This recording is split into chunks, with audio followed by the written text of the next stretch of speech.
Hello everybody, this is a video to remind you of all of the GPS that we would like you to include in your narrative, that's your story please.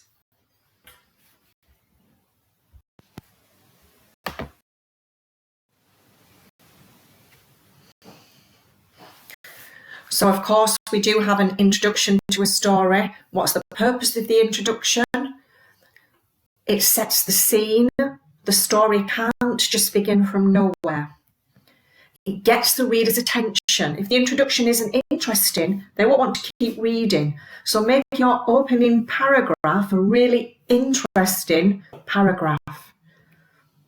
Don't forget the 5 W's. The who, that's the description of the main character. The where is the setting? Where is the story taking place?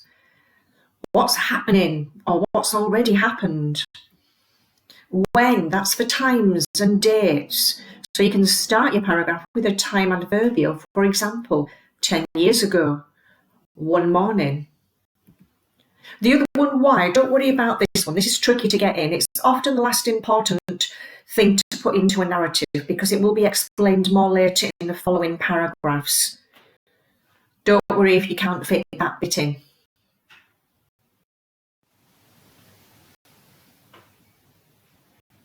Your writing has to be descriptive.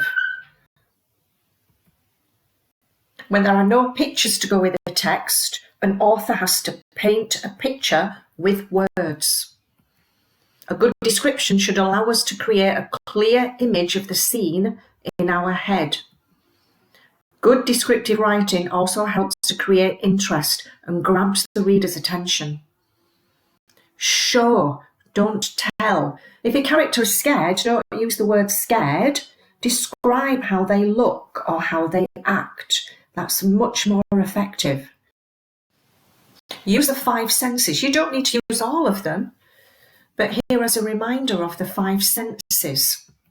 Sight, what can the character see? Sound, what can the character hear?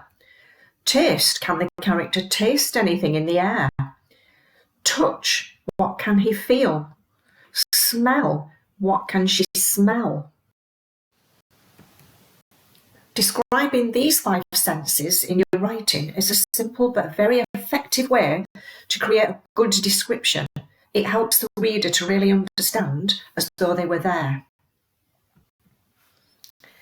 Describing the least obvious of the senses is often an effective way to write a better description.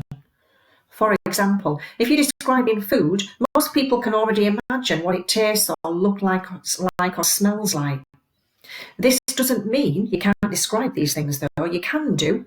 However, if you describe sound or touch instead, it creates a fuller and a more complete picture for the reader.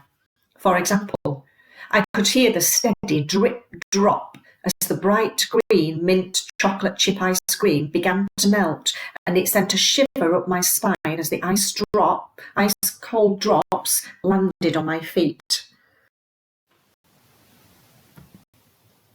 Another example, the noise was deafening. She could feel her body shaking as it was so loud, just like the pencil that was bouncing across the desk with the force of the noise.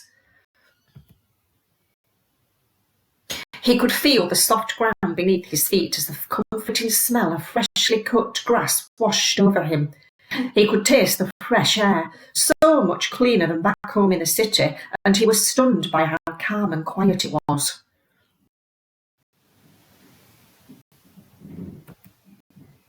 Describing a character's thoughts or feelings, emotions is far more effective than just describing their appearance.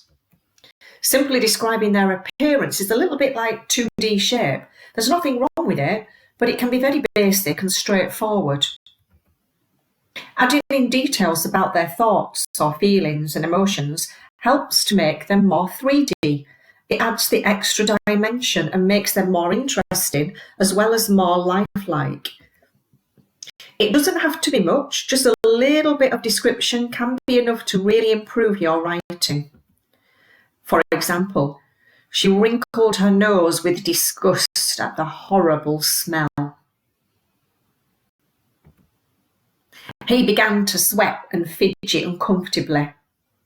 So straight away from that, how is the character feeling?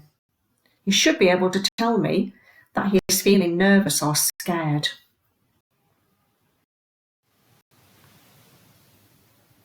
Your GPS. Writing narrative is a great opportunity to include direct speech, parentheses, and don't forget our parentheses stance, guys, and or relative clauses in order to add extra detail.